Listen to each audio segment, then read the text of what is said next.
Hello, my name is Tom Willman from Apex Orthopedic Rehabilitation. Today we're going to talk about virtual learning in the new pandemic and back pain. All right, so at the end of this video, you're going to learn my 5-5-5 strategy that'll help your child figure out a few ways just to move a little bit, and in addition to hopefully feeling better, focus a little bit better, and enjoy their day. So stay tuned for that at the end of the video.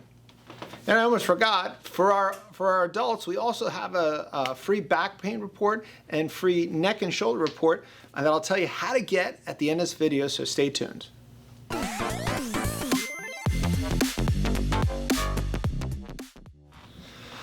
So my kids are now in the middle of virtual learning, and my oldest basically came out of his room for a break from his classroom, and he said, gosh, my back is bothering me. I just been sitting all day craning over.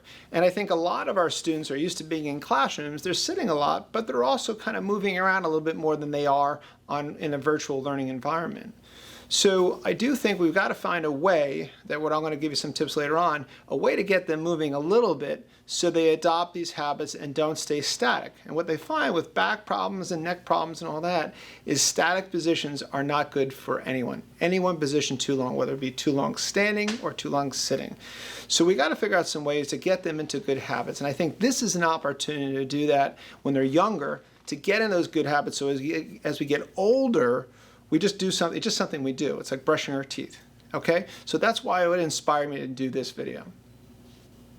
So let's talk a little bit about the research. And they show that even if someone is sitting for 8 hours and works out for an hour at the end of the day, they still have the ill effects of sitting. And they're numerous, between hypertension, diabetes, a greater chance of cancer risk. There's all these things that lead up to something that's not good for them. Now listen, there is a debate whether one posture too long, actually contributes to various pain syndromes, whether it be neck, lower back, So there is that contention that sometimes it doesn't lead to that. What I want to look at is a general wellness thing. What we are clear is that sitting, now we're sitting for school the whole time, we're not getting out the gym as much, then we're going and we're gaming. Our kids are getting into a focus of constantly sitting, and we've got to figure out some strategies to change that. There's various related, health issues that are related to sitting too long. So we want to change these habits. We got to start them now. This is a great opportunity to do it and do it with virtual learning. We got to get them out of sitting for long periods. A few strategies that we can do is incorporating maybe an hour at the first part of the day. To say, hey son, daughter, let's just do an hour of your first period of learning. Let's stand up for it. Okay, you can use a kitchen counter, a dresser, an Amazon box you can place there, get their laptop on top of there, and just have them try and stand for an hour, just as a change.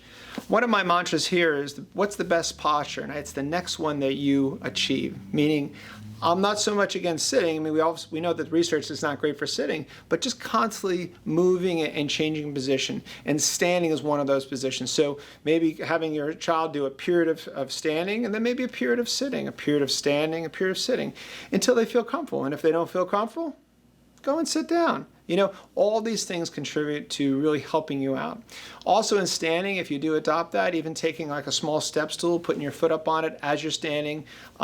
If you have a bar stool, sitting back on a bar stool as you kind of lean. I don't want to be in any one position too long. So that's the thing, is that fidgeting kind of way. Dr. Kelly Starrett, I get a lot of these ideas from his book, Deskbound.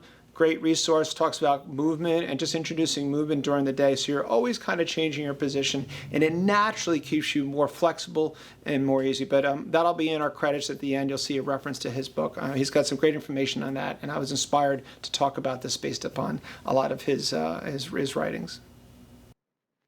Here's a couple examples of a standing desk converter for a regular table or desk. And the other one is just committing to actual standing desk that can kind of go up and down a little bit, depending on the size and such, are great options. A great company called iMoveR actually has these online if you're ever interested in that. So the 5-5-5 strategy is what I came up with that you can do every time you have a period break. So when your son or daughter goes from first to second period, they're going to do a quick series of 3 movements, okay? One is a full body squat. Second is a breathing technique. And the last is a range of motion technique. It'll take them less than a minute, and they're basically going to do that every period to get a little bit of movement in between those times and spreading it throughout the day so they feel a little bit more comfortable and they get a little exercise and movement, which hopefully will help them just overall, wellness. Forget about pain or back pain.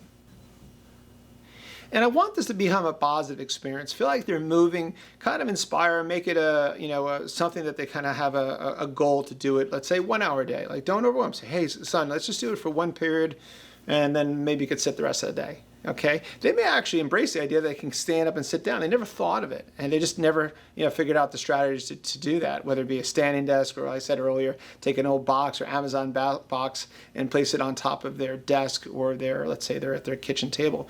But make it a challenge.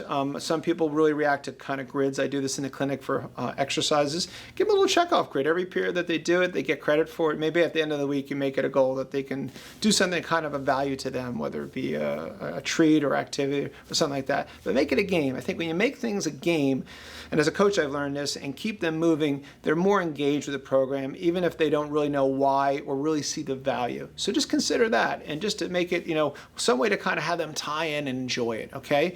And realize the goal is this is a long-term habit that they really take on of movement. The more we move during the day, the less they find that we take up sedentary behaviors at night and we embrace exercise. So that's the real goal, overall exercise and movement. So one of the breathing techniques I like to give, and you can just do it 5 times, and if they can't do 5, do 3, but get a little breathing here. It helps them relax a little bit too, is they do a thing called square breathing, okay? And I'll have a video that I'll hook you up with that's at the end of our video that talks about square breathing in more detail. But basically what it is you have a box. You want to sit up nice and tall, and you want to breathe in through your nose. Hold the breath deep into your belly or stomach, and then you want to hold that breath for 4 seconds.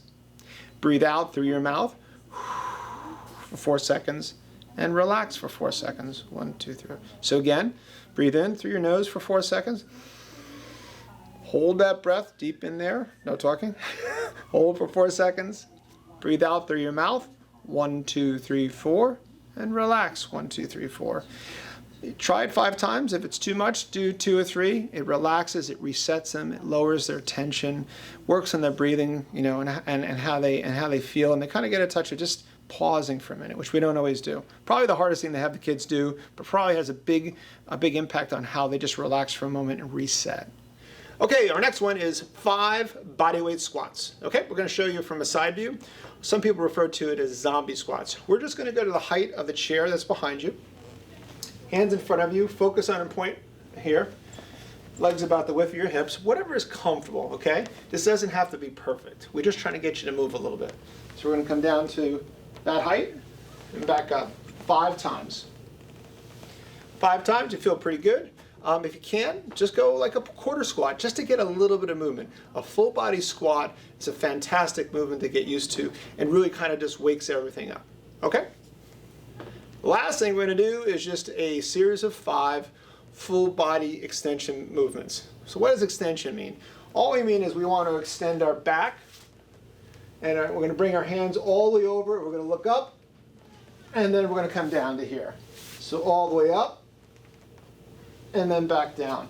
All we're trying to do is we're in this position all day. All we're trying to do is reverse our curve and bring ourselves out of that flex position and that forward position. So 5 of those, go as far as you can, reach out, let your hips go forward, and then bring it back down.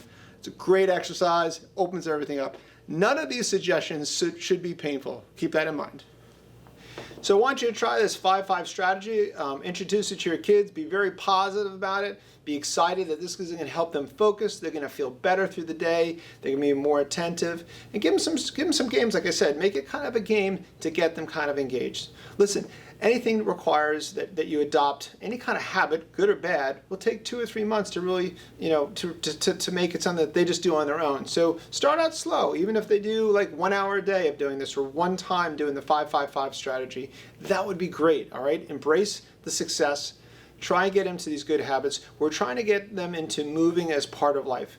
Moving is what we need a little bit more of. Unfortunately, our life is made up of a lot of conveniences, all right? We sit a lot, we got the remote, everything is kind of done for us. We got to get a little movement throughout the day so we start feeling better. Adults can do this as well. You just got to be careful about any kind of knee problems with the squats or anything that may bother you, but a lot of great things there.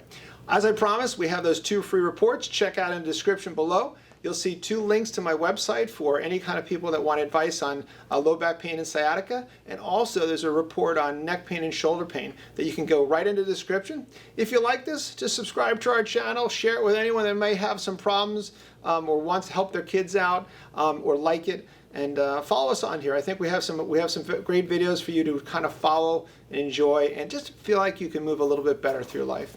Have a great day.